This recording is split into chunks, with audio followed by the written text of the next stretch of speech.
Puno na itong tanan. Init na, di ba?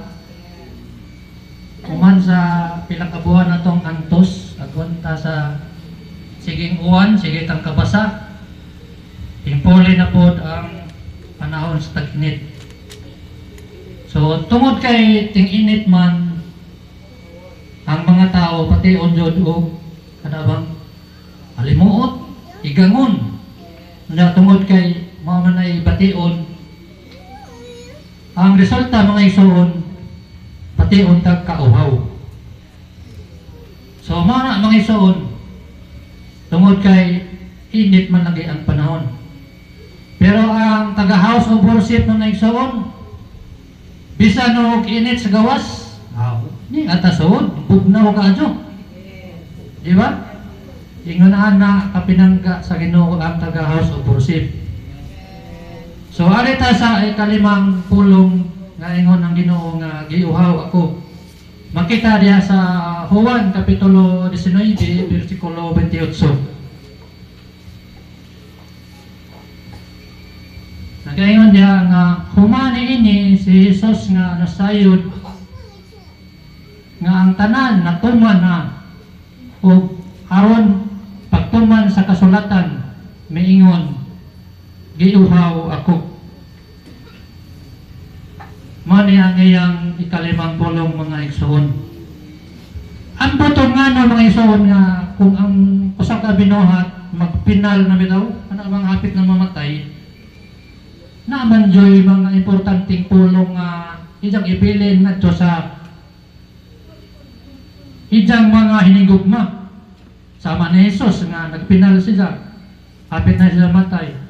Pito ka importanteng pulong nga ijang gibilin ngadto sa ijang mga hinigugma o ngadto sa mga tawo nga hingtambong sa ijang paglansang.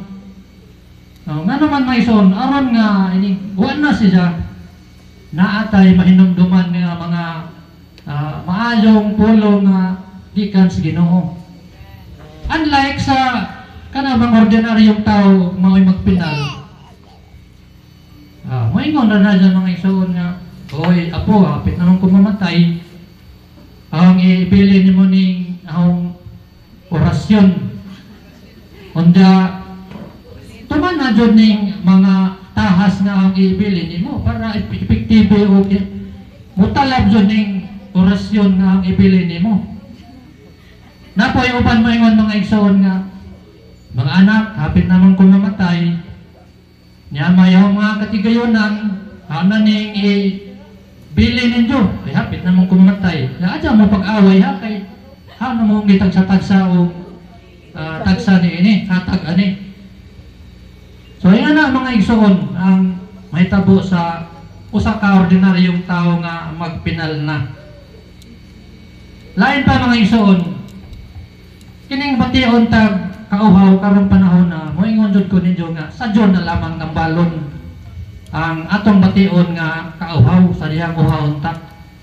Ano makaingon man ko nga sadyo na lamang kay igo malamang kamo pindot dito sa imong water jug nya muliso dito sa imong sudlanas tubig nga bisan pag kada uhaw nimo hotdo naman ang usa ka litro inom para matagbaw na imong kauhaw. Di na problema kay maingon naman kas imong suki nga suki at di na pugod diri tubig. Kaya ron nga na pugoy tubig. Di ba? O medyo kwartahan ka o dato-dato gamay.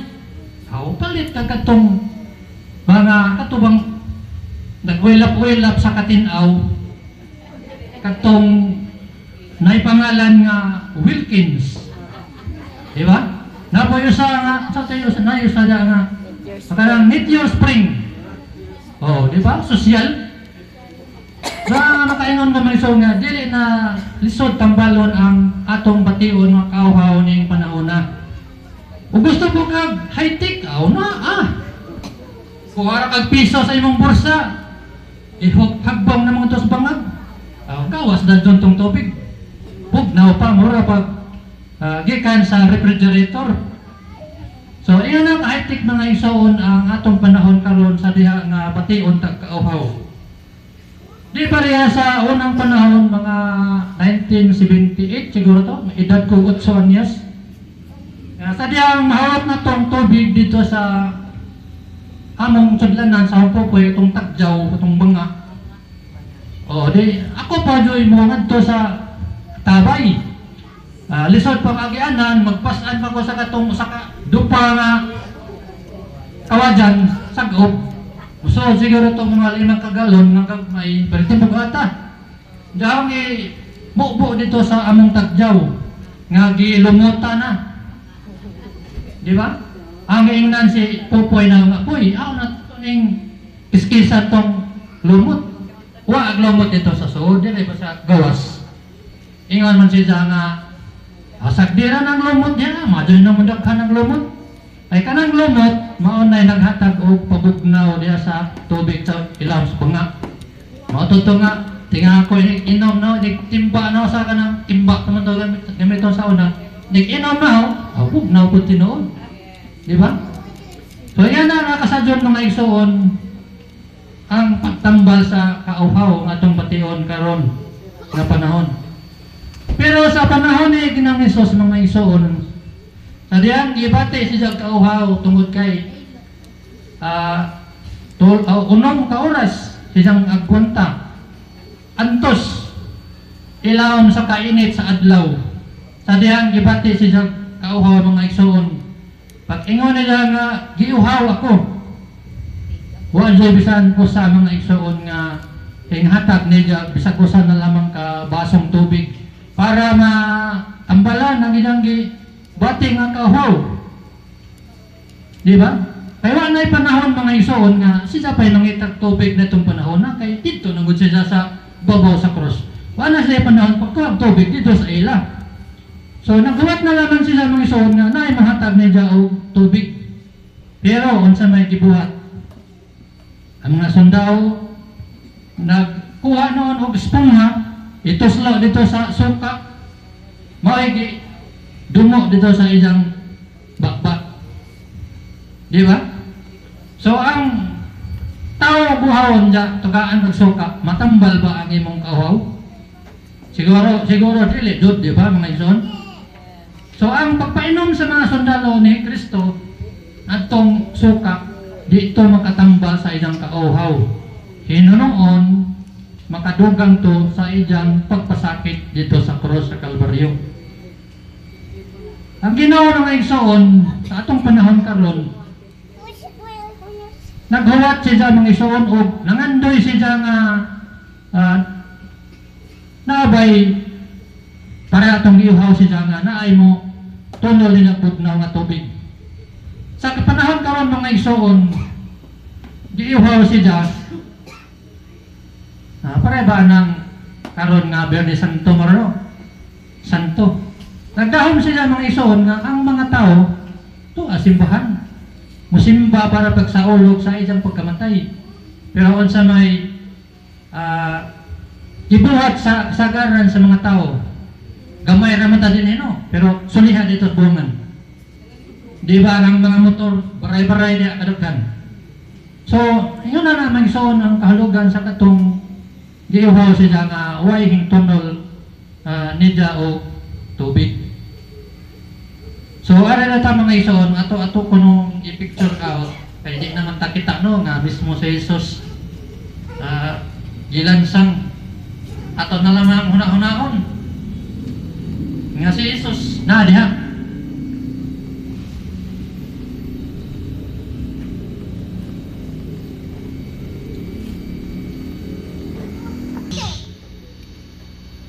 Dito na siya sa krus, pagkapait o pagkalisod buhaton sa usa ka ordinaryong tao.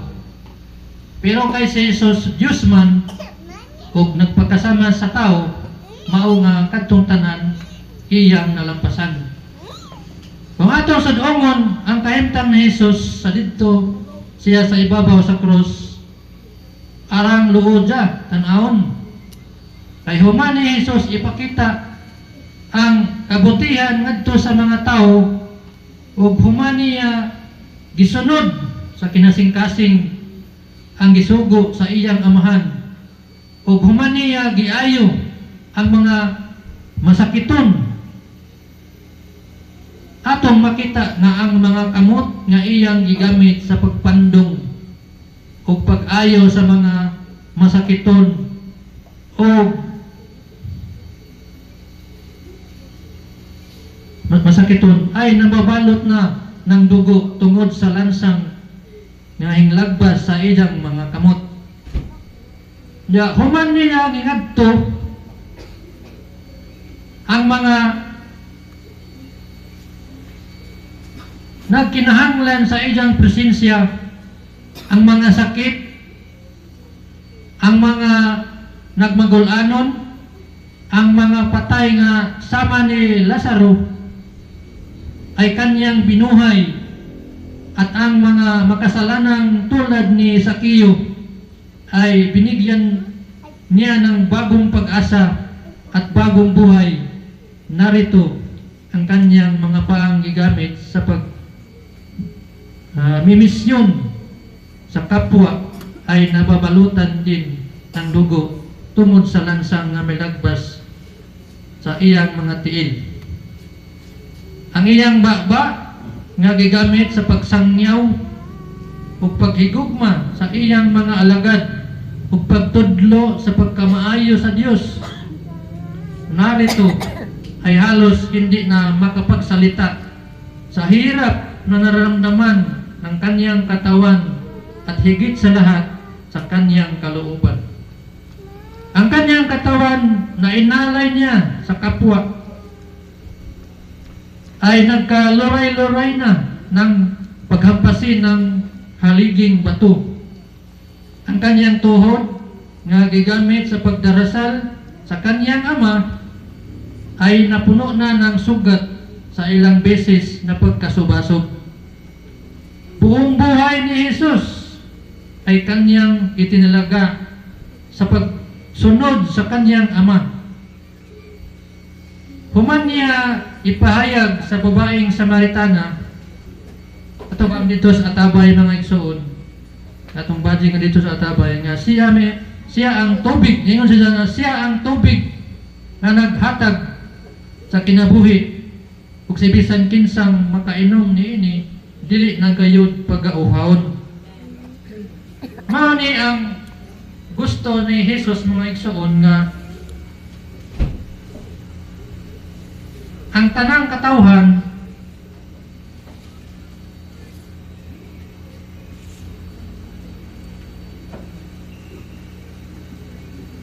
dili na pagabation o makasinati o kauhaw.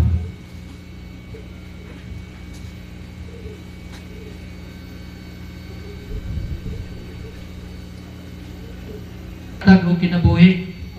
Ug bisan kinsa nga makainom niya nga tubig, dili na gadud bation o kauhaw.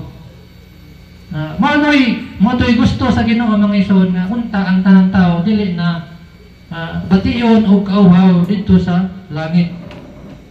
Pero parang way ipik ang kanyang salitang binitawan sa babaeng Samaritana mga igsoon. Kay mauman pod kini ang iyang gibati sa dihang gibiyaan sa halos anan niyang mga hinigugma. Arang kasakit sa iyang dughan ug pagkaguol kay siya nagkinusara na lamang. So mo ito mga igsoon nga si Ginoong Hesus giuhaw siya sa gugma sa mga katawan. Naguol lang niya kasing-kasing kay imbis siya mo higugmaon, lain naman hinoy gihigugma. Di ba? So adunay duha ka klase nga pagkauhaw mga igsoon. Una, pagkauhaw sa pisikal. Ikaduha, pagkauhaw sa espiritual. Ang pagkauhaw sa pisikal ay nararanasan ni Kristo tungod unong kaoras niyang gilakaw o giantos ang kasakitan ilawom sa kainit sa adlaw. Normal sa isang tao ang pag-auhawon. Si Kristo usa ka Dios pero iyang gihukas ang iyang pagka-Dios ug nagkinabuhi ingon sa normal nga tao ug atong mabasa sa Juan 1:1 nagaingon sukad pa kaniadto ana ang ginatawag nga pulong. Ang pulong kauban sa Dios ug ang pulong mao ang Dios. Ato pong makita mga igsoon diya sa pagkauhaw mga igsoon kining pagkauhaw sa espiritual. Ang ating Panginoong Jesucristo ay hindi lamang nauuhaw sa literal na tubig.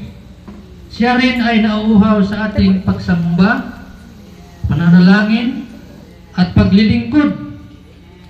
Naranasan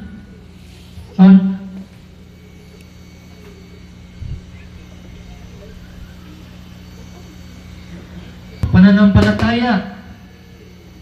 Ang Diyos ay nauuhaw sa ating paglapit sa Kanya. Kinauuhawan ng Diyos ang ating pagtawag sa Kanya. Matod pa sa Isaiah 65 verse 1 ngadto sa 2, mingon ang Ginoo, nagpaila ako sa mga tawo nga wala mangutana bahin kanako. Nagpakita ako ngadto niadtong wala mangita kanako. Gipadayag ko ang akong kaugalingon ngadto sa nasod nga wala manawag kanako. Nagsige ako paabot sa akong katawhan nga gahig ulo nga wala musubay sa hustong dalan.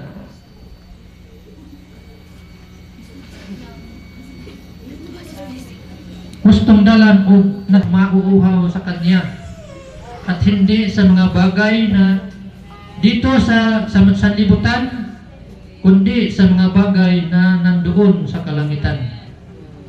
Matod pa ni David mga igsoon sa awit 42, 1 ngadto sa 2, ingon siya nga, sama nga ang mananap na usa nga gihidlaw sa tubig sa sapa, gihidlaw sa bako kanimo o Dios.